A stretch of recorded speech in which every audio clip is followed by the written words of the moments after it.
जय गुरुदेव। कक्षा 9 में 5वीं इकाई स्वराज्य की नींव जहाँ से हमने बाकी रखी थी, आगे बढ़ते हैं। लक्ष्मीबाई कहती हैं नहीं मुंदर नहीं, मतलब लक्ष्मीबाई जो है वो जूही और मुंदर की बात को ठुकराती हैं कि हम तात्या टोपे और राजा की नींद को हराम नहीं कर सकते, हम उनकी नींद हराम नहीं कर सकते। अब तो दुश्मन की ठोकर ही उनको कुछ दिन से जगा सकती है, मतलब दुश्मन आएंगे उनको ठोकर मारेंगे तभी वो विलासिता से बाहर निकलेंगे और वही उनकी नींद हराम कर सकते हैं। जूही कहती है दुश्मन की ठोकर, ये आप क्या कह रही हैं? मतलब दुश्मन की ठोकर की बात कर रही हैं, आप कहना क्या चाहती हैं? लक्ष्मीबाई कहती है हाँ जूही, दोस्त की ठोकर अविश्वास की खाई और भी चौड़ा कर देती है। मतलब अगर मित्र होकर मित्र को ठोकर मारेगा तो उससे अविश्वास पैदा होगा और अविश्वास की खाई जो है बढ़ जाएगी। क्या तुम नहीं जानती कि हम एक दूसरे को किस दृष्टि से देखते हैं? लक्ष्मीबाई जो है जूही को कहती है कि तुम ये जानती नहीं हो, तुम्हें इस बात का पता नहीं कि हम एक दूसरे को किस दृष्टि से, किस निगाह से हम देखते हैं। क्या ऐसी स्थिति में मेरे कुछ कहने से शंकाओं की घटा और भी गहरे नहीं होगी? मतलब अगर हम इस परिस्थिति में तात्या टोपे और महाराजा को ठोकर मारेंगे, मतलब हम उनको विलासिता से बाहर निकालेंगे, तो उनकी जो शंकाएं हैं वो शंकाएं बढ़ जाएगी, गहरी हो जाएगी। लक्ष्मीबाई की बात को सुनकर मुंदर कहती है भाई साहब ठीक कहती है, मतलब लक्ष्मीबाई जो है उनकी बात सही है। शंकाएं अविश्वास पैदा करेगी, मतलब जो शंका है वो मित्रता में अविश्वास पैदा करती है और उस अविश्वास से उत्पन्न निराशा को दूर करने के लिए पायल की झनकार और भी जनक उठेगी। तात्या टोपे और महाराजा जो अविश्वास उनके मन में पैदा होगा तो उनको दुख लगेगा और दुख की खाई को दूर करने के लिए, उस समस्या को दूर करने के लिए और भी ज्यादा विलासिता में डूब जाएंगे, मतलब नाच गान देखकर अपना मनोरंजन करेंगे। श्रीखंड और लड्डुओं पर जान देने वाले ब्राह्मणों के आशीर्वाद का स्वर और भी तेज हो उठेगा। महाराजा और तात्या टोपे अपनी समस्याओं को दूर करने के लिए ब्राह्मणों को भोज कराएंगे, श्रीखंड खिलाएंगे, लड्डू खिलाएंगे और उनके आशीर्वाद लेने का वो प्रयत्न करेंगे। सहसा मतलब अचानक कहीं दूर तोपा का स्वर उठता है, अचानक ही कहीं दूर से तोपों की आवाज जो है तो सुनाई देती है।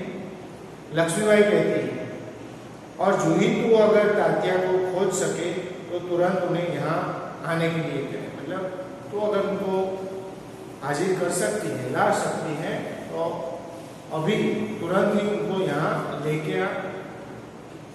जूही कहती है खोज क्यों नहीं सकती, मतलब उन्हें मैं ढूंढ कैसे नहीं सकती?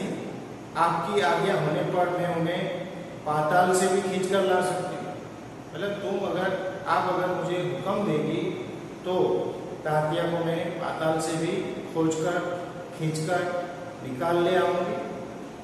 जाने को मिलती है कि रघुनाथ राव तेजी से प्रवेश करते हैं। जूही जो है जाने के लिए उड़ती है तो रघुनाथ राव जो है तेजी से रंगमंच पर प्रवेश करते हैं।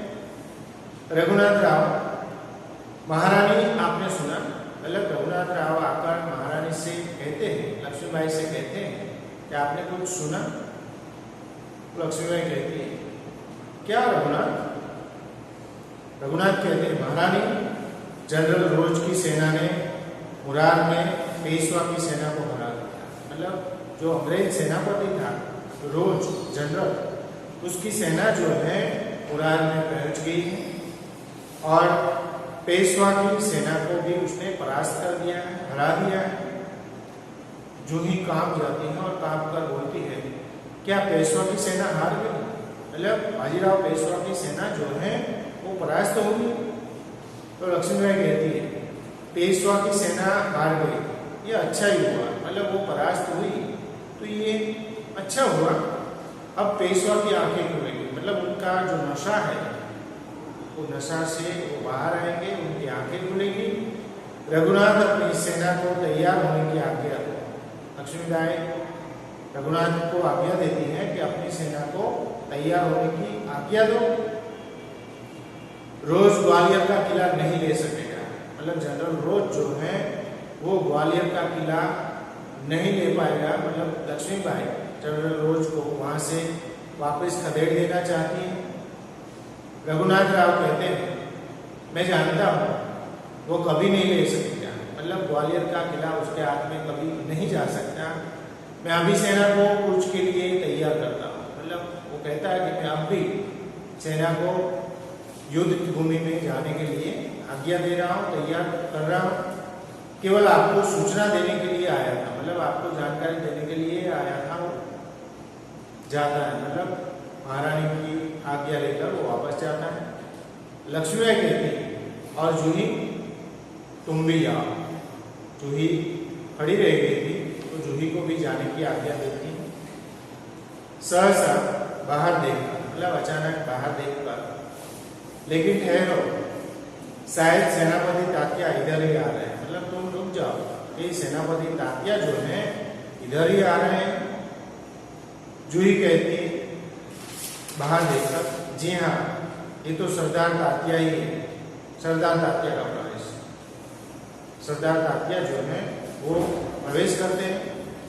लक्ष्मीबाई कहती है, कहिए सरदार तात्या, मतलब लक्ष्मीबाई जो है वो सरदार तात्या को कहती है कि कहिए आप आज इधर कैसे भूले पड़े। मतलब सरदार तात्या जो है लक्ष्मीबाई के पास आते हैं तो लक्ष्मीबाई उन्हें पूछती है कि आप आज इधर कैसे भूले पड़े, मतलब आपका आना कैसे हुआ। तात्या कहता है, भाई साहब मैं किसी के लिए सरदार हो सकता हूँ, मैं किसी और के लिए सरदार हो सकता हूँ, पर आपके लिए तो सेवक ही हूँ, मतलब तुम्हारे लिए मैं सरदार नहीं हूँ, मैं तो आपका दास हूँ, आपका सेवक हूँ। तो लक्ष्मीबाई कहती है, इतने बड़े सेनापति को इस प्रकार एक नारी के सामने झुकते लज्जा नहीं आती, मतलब वो व्यंग्य करती है कि आप तो इतने बड़े सेनापति हो और एक स्त्री के सामने आप झुक रहे हो, आपको शर्म या लज्जा महसूस नहीं होती। खैर छोड़ो इस बात को, ये तुम्हारी विनम्रता है, मतलब जाने दो इस बात को, तुम्हारी ये विनम्रता है और विनम्रता के कारण ही तुम स्त्री को इतना मान दे रहे हो। लेकिन ये तोपों की आवाज कैसी आ रही है, मतलब लक्ष्मीबाई जो है तात्या को पूछती है, ये तोपों की आवाज आ रही है, मतलब क्या है ये सब, कौन सा उत्सव मनाया जा रहा है, मतलब किस खुशी में तोपों की आवाज आ रही है। शायद चाटुकारों में जागीर बांटना अभी खत्म नहीं हुआ है, मतलब जो चापलूसी करते हैं ऐसे लोग अंग्रेजों से चापलूसी में जो जागीर यानी संपत्ति प्राप्त कर रहे थे उनका वो बंटवारा कर रहे हैं, ऐसा लक्ष्मीबाई को लगता है। तात्या कहता है, भाई साहब आपको हमें लज्जित करने का पूरा अधिकार है, मतलब आप हमें लज्जित कर रही है तो ये अधिकार आपको है, पूरा अधिकार है, हम इसी योग्य हैं, मतलब हम इसी लज्जा के होने के लिए ही योग्य हैं, लज्जित होने के लिए ही योग्य हैं। लेकिन जो कुछ हो रहा है वो आप जानती ही, मतलब ये जो तोपों की आवाज आ रही है और जो कुछ हो रहा है वो सब आप जानती हैं, आपको पता ही है। लक्ष्मीबाई कहती है, शायद ब्रह्म भोज के उपलक्ष्य में ये तोपें चल रही है, मतलब ब्राह्मणों को जो भोजन दिया जाता है उसको ब्रह्म भोज कहा जाता है। तो लक्ष्मीबाई कहती है कि शायद ब्रह्म भोज हो रहा है और उसकी खुशी में ये तोपें चल रही है। श्रीखंड और लड्डुओं के लिए घी शक्कर की कमी तो नहीं पड़ी, मतलब ब्रह्म भोज में जो ब्राह्मणों को श्रीखंड और लड्डू खिलाए जाते हैं तो उसमें शक्कर की कोई कमी तो नहीं हुई ना। लक्ष्मीबाई पूछती है, जूही कहती है सरकार इस बार इनको माफ़ कर दीजिए। मतलब जूही जो है तात्या की ओर से लक्ष्मीबाई से माफ़ी मांगती है और कहती है कि इस बार इनकी गलती हो गई और गलती माफ़ कर दीजिए। तात्या व्यग्र होकर कहता है, दुखी स्वर में कहता है, भाई साहब आप यूँ कब तक फटकारती रहेगी? मतलब आप ऐसे ही कब तक हमें ताना सुनाती रहेगी, डांटती रहेगी? लक्ष्मीबाई कहती हैं, तू कहती है अच्छा, लेकिन मुंदर का प्रवेश। मतलब जूही जो बीच में तात्या के लिए माफ़ी मांगती है तो लक्ष्मीबाई उन्हें माफ़ करती है कि भाई तू कहती है तो अच्छा है, मैं माफ़ कर देती हूँ। लेकिन इसी बीच में मुंदर रंगमंच पर आती है। मुंदर कहती है सरकार सेना तैयार है। मतलब युद्ध भूमि में जाने के लिए लक्ष्मीबाई की सेना जो है, जो स्त्रियों की सेना थी, वो सेना तैयार है। लक्ष्मीबाई कहती है तो मैं भी तैयार हूँ। मतलब सेना अगर तैयार है, सैन्य अगर पूरी तरह से तैयार है तो वो भी तैयार है। तात्या तुमसे मुझे बहुत आशाएं थी।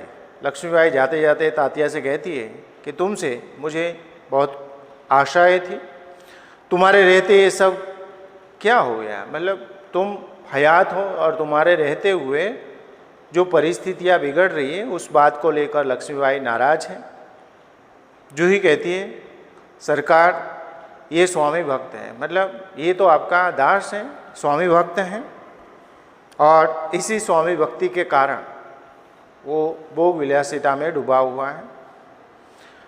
लक्ष्मीबाई कहती है लेकिन आज हमें देशभक्तों की आवश्यकता है, स्वामी भक्त की नहीं। मतलब देशभक्तों की, जो देश के लिए अपनी जान न्योछावर कर दे, कुर्बान कर दे, ऐसे लोगों की आवश्यकता है। खैर अब भी कुछ नहीं बिगड़ा। मतलब अभी समय है आपके पास, कुछ बिगड़ा नहीं है, अब भी बहुत कुछ किया जा सकता है। मतलब अभी भी समय है और कुछ बिगड़ा नहीं है, अभी भी कुछ हो सकता है। तात्या कहता है इसीलिए तो आया हूँ भाई साहब। मतलब मैं कुछ करना चाहता हूँ, इसीलिए तो आपके पास आया हूँ। आप जो कहेगी वही करूँगा। मतलब आप मुझे आज्ञा दो, आप जो कहेगी मैं वही करूँगा, जो योजनाएं बनाए उसी पर चलूँगा। मतलब आप जो भी योजना बनाएगी उस पर वो चलने के लिए तैयार है। लक्ष्मीबाई कहती हैं तो जाओ तलवार संभालो। मतलब तुम यहाँ से जाओ और तलवार हाथ में ले लो, तलवार को संभाल लो। नूपुरों की झंकार के स्थान पर तोपों का गर्जन होने दो। मतलब जो पायल की झंकार अभी तक आप सुन रहे थे उसमें से बाहर निकलो और तोपों की जो गोला बारूद है उसकी गर्जन शुरू कर दो। भूल जाओ राग रंग। मतलब जो रंगरेलियाँ हैं उन्हें तुम भूल जाओ। याद रखो हमें स्वराज्य लेना है। मतलब तुम्हें एक ही बात याद रखनी है कि हमें स्वराज्य जो है वापस लाना है। हमें रणभूमि में मौत से जूझना है। मतलब युद्ध भूमि में मौत के साथ लड़ना है। तात्या कहता है महारानी आपकी जय हो। मतलब लक्ष्मीबाई की जय जयकार करता है। मैं युद्ध के लिए तैयार होकर आया हूँ। मतलब वो खुद युद्ध भूमि में जाने के लिए तैयार है और तैयार होकर ही आया है। लक्ष्मीबाई कहती है जानती हूँ, लेकिन सेनापति इस बार याद रखना कि यदि दुर्भाग्य से विजय न मिल सकी तो तुम्हें सेना और सामग्री दोनों को दुश्मन के घेरे से निकाल कर ले जाना है।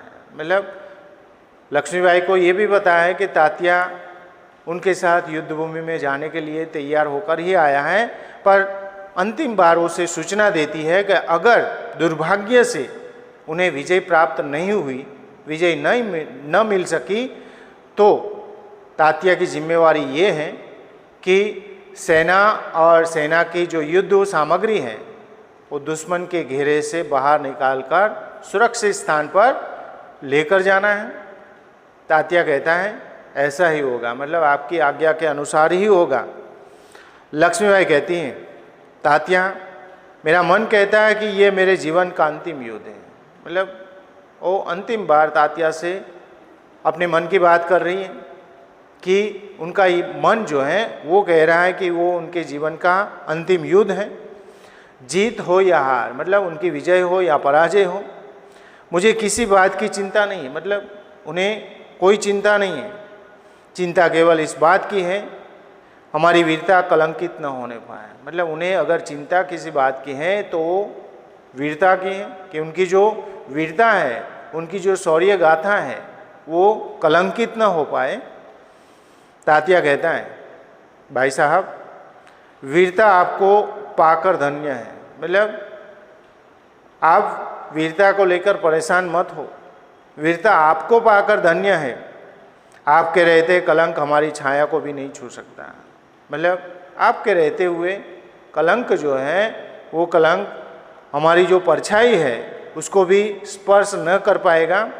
आज्ञा दीजिए, प्रणाम। मतलब वो लक्ष्मीबाई से आज्ञा लेता है प्रणाम करते हुए।